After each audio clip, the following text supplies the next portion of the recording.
and he was, Jacob, his name, was telling me about this rejected video that I kind of wanted to ask you. It is the only rejected video. I don't know if many people know this. Talk about it. But, yeah.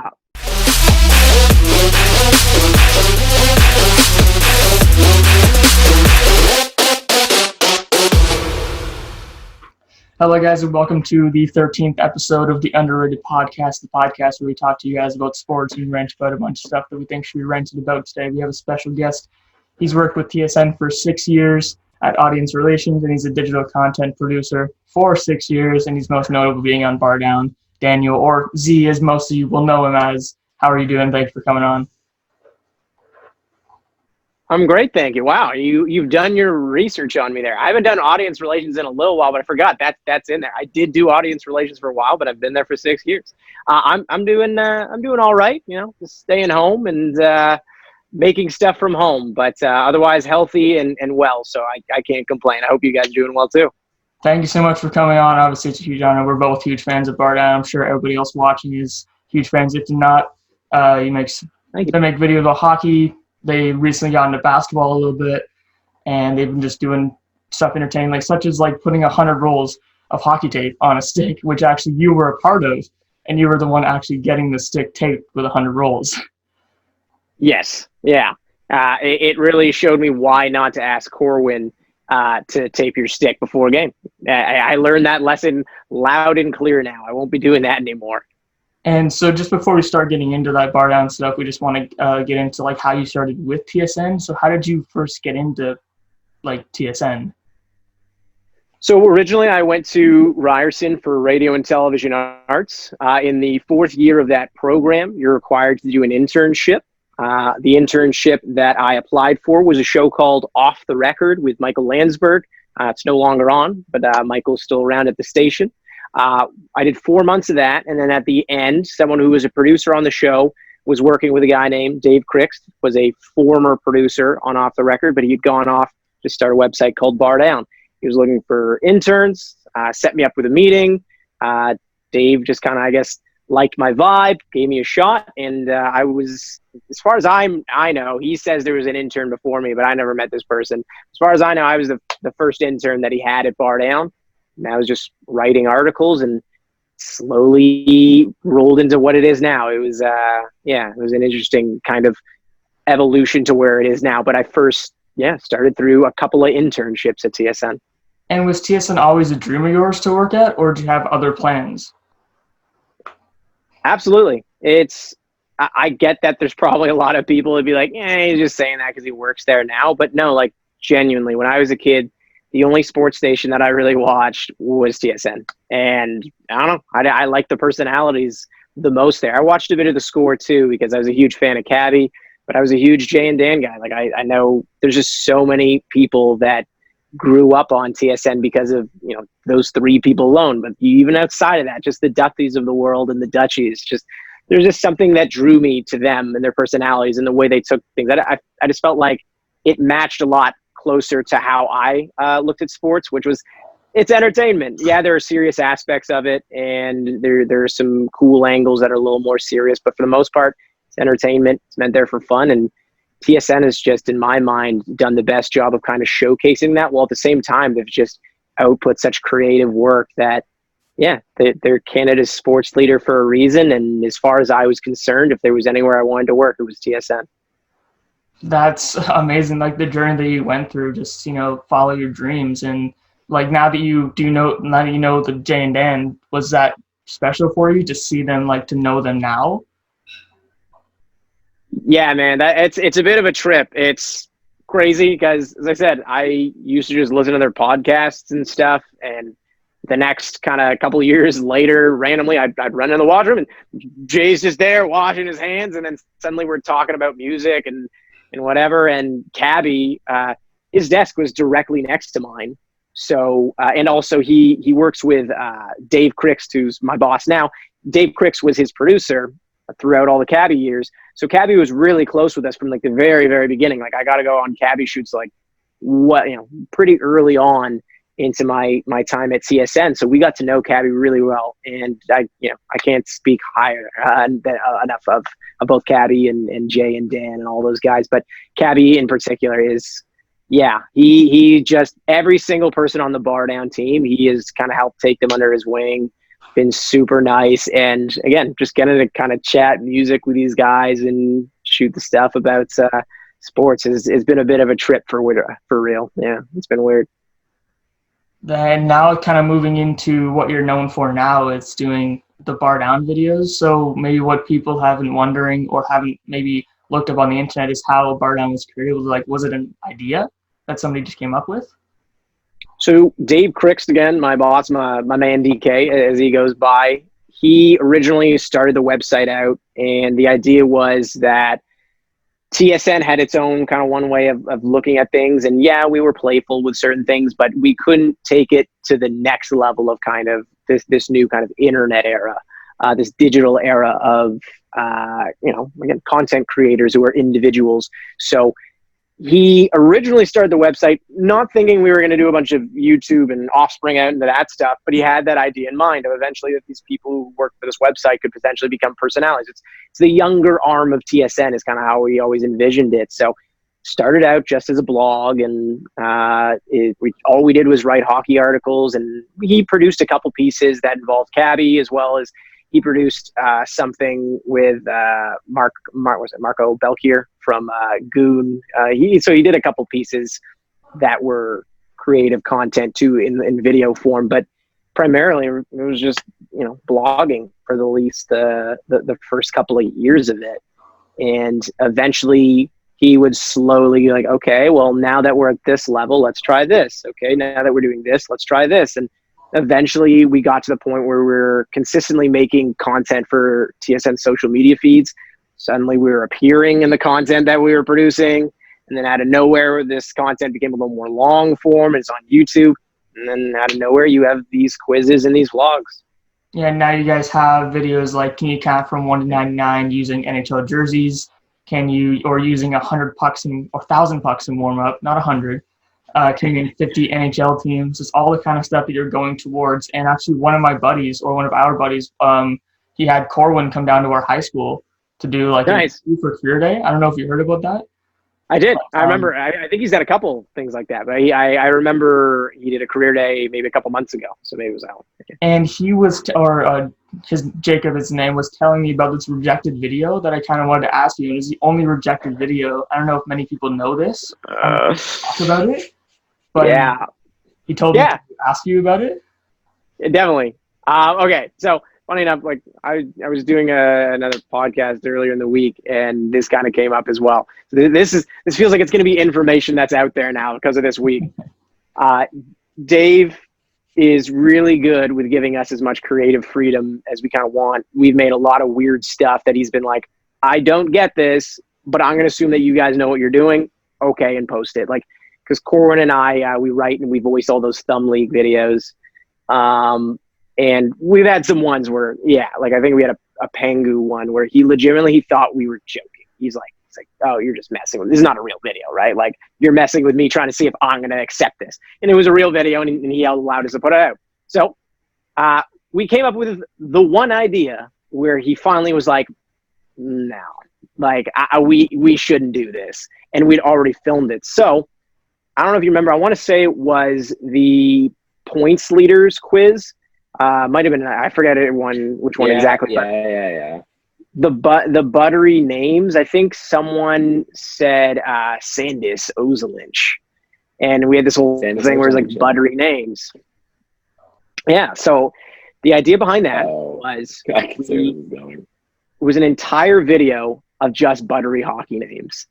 And so we went all out. Like, this is probably one of the most produced pieces of content we made. We went to the props department at TSN because like TSN is like a whole TV station. So they have a full props department where they built part of a set for us that made it look like a fake restaurant. We had like a table. Luca dressed up as a waiter.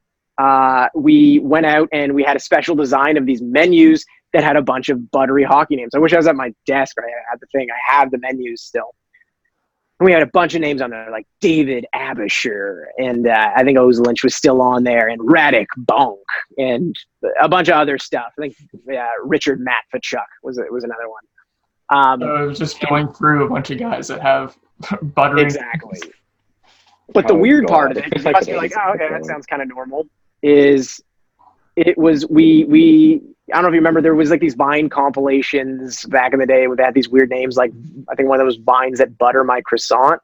So because it was buttery hockey. Yeah. Oh my god. Yeah. I remember those. So like we did that butter my croissant or whatever. Exactly.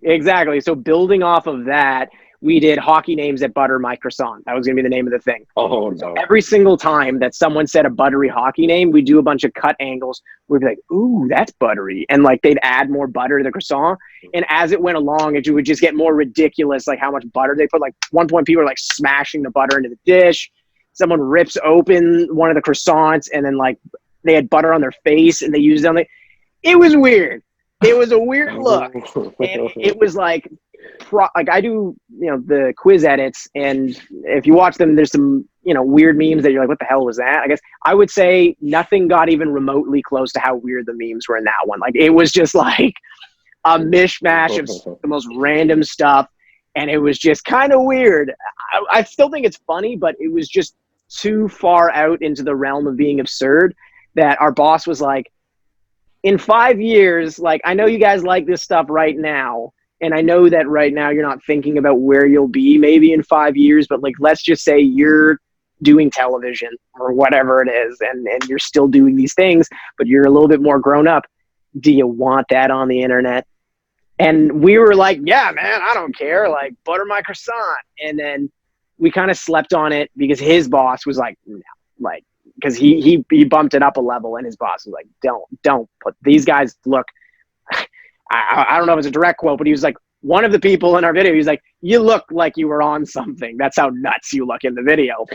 And we're like, if they think it's that crazy and they don't like it, and the people who are the ones who are bosses, and there's judgment from it, maybe we shouldn't do it. So we just scrapped it, and now it won't see the light of day, unfortunately. I might use it for some quiz edits, like at some point, just to kind of build a bit of a legend around it. Like, oh my God, release the whole video. But I can assure you the whole video will never be released. That's it. I have an interesting one. So there have been like practically almost 3 seasons of BarDown quizzes now. What has been your favorite BarDown quiz moment out of all of them? I got it. Yeah. I feel like there's 2 that really just tie for me. Like, when I just think about it, I'm like, this is just like the funniest. It's the Ducksworth thing's been like, kind of beaten into the ground for sure, because I think everyone still references it, and now it's less funny for sure. But when it happened, I can't recall like the last time I was that stressed in the room, but also laughing that hard, because like Jesse was so defeated. Like, the emotions that you all saw are like, he didn't play any of that up. Luca was that excited, and Jesse was like that nuts to the point of just being like broken. So that's definitely one of my favorite. And the second, again, involving Jesse, was surprising with Timu, because we spent the whole day making sure that this kind of prank on him worked. We get these emails that kind of get sent out when guests enter the building at TSN. And it's like, oh, they're here and whatever. And it will show them a little schedule of where they're going for the day, so that you know when you're kind of going. We had the person who's the talent booker at TSN, we had him take Jesse off the list like weeks in advance. But Jesse found out anyway, somehow. And he comes to work with like the Jofa helmet, a bunch of stuff, his book and whatever. And he's like, Timu's here today. I just found out now. And like, I got to get him to sign with stuff. And we're looking, because like, we know we're filming a quiz and we're supposed to do it where it's like a surprise guest. And we're like, damn it, like, is this ruined? But thankfully we get the talent guy to then come back, and he's like, oh, just, Timu, he can't do anything with BarDown. And then Jesse's like devastated. He's like, he can't do anything? Like, no interviews, no that? He's like, not even a picture. I'm sorry, he won't even take pictures with you guys. And we're like, okay. Like, he's buying it. And Jesse was like, gutted. He's like, I'm not gonna get to meet my hero. And it went all the way up until when, again, Jesse genuinely did not know who his partner was. And so when he's touching his face, I'm starting to freak out a little bit because, the producer side of me is like, we have to sit here for like half an hour. If this guy's like, why is he touching my face? And then just like kind of gets weirded out and leaves the room. Like, and we just don't have Jesse have a partner for this. Like this whole quiz is just like ruined. And so he just kept touching him. And at one point you can hear me in the video. I'm like, take your blindfold off. I'm like, stop. I remember that. And Timu's just a legend. And he's just, he was just so cool. And it made the moment even better because he didn't wig out at all. He was like, yeah, this guy's a bit of a weirdo. But I think just like a lot of the people who meet Jesse, it's just, they warm up to him very quickly. And it just ended up being an incredible moment because it was just, again, genuine surprise mixed with just Jesse's quirkiness of touching an NHL legend's face over and over until realizing it's not Sam. Yeah, I was going to say mistaking it for another person. Yeah. That would have been interesting. Along kind of that topic of favorites, I'm personally a fan of the NHL games. I'm not really a big fan of the EA ones anymore for obvious reasons. And so what is your favorite NHL game, really, since you've talked about them a lot? So I would say my personal favorite game is NHL 2002, which I know we just did that video on where we went back and played it. That's my personal favorite. I think that's the most nostalgic I get for a hockey game. It's weird. Like every time we do hockey video game stuff, my boss is always like, do stuff on NHL 94. And like, I always try to tell him like, I never played that game. And the people who watch our videos and stuff, like they never really played that game that much either. And like, they know it, but like they didn't grow up playing it. So, and I think that everyone has their own version. And it's like, for some people, it's NHL 14. Like that's the game. They're like, oh, like that's the staple of when I first started playing. For me, when I first started playing was NHL 2002. So that's like my NHL 94, I would say. It's just everything about it brings back those memories of playing when I was as a kid. So I would say that's probably my favorite one. I'm gonna kind of give my opinion on it too. My personal favorite, it's actually coming in the mail for me. It's NHL 2K10. A lot of the animations are a lot better than what you see in the current NHL games. And I actually have played NHL 94 as well. It's actually really good. I can't figure out the one touch for the life of me, but it's still a really fun game to play. So it is really hard to get to learn, especially because I played it on computer. I especially had a ROM of it on PC. That was interesting. And I never Braden, what's your take on it? Past that point, but I don't know. I've always liked the most recent ones because it's just so much extra features. Like I just haven't used last time. I don't know. I've always been a fan of the extra features. So like NHL 20 I play all the time, but that's probably me. There's no other reason for that. When we started doing another video just recently. Let me see if I have the copy of it. Like, so I'm editing another video right now, another game capsule. We played NHL Face Off 2001, which is. So I don't know if you guys remember 989 Sports. This is like Sony's division of making sports games. I heard of it. Yeah. They went on to make series. But it's not a good game. Yeah, but so this one will be fun to kind of touch on. But anyways, from playing these old games, I realized it's like, like we complain about the new games being like, it's not quite as fun. And then you're like, damn, we got it pretty good. Like the things are like, I'm guilty of it too. I complain about NHL 20 all the time. And you're like, these games are so detailed now. The animations are really good. Like they have like, crazy movement and physics in it. They have like a bunch of jerseys and stuff. Again, there's definitely reasons to not like it compared to other sports games right now. Cause I think there are still other sports games that go even further than NHL has. And it's been a while since they've really evolved. But, the new controls make it so hard to go back to old games because it's like now it just feels like stick or nothing.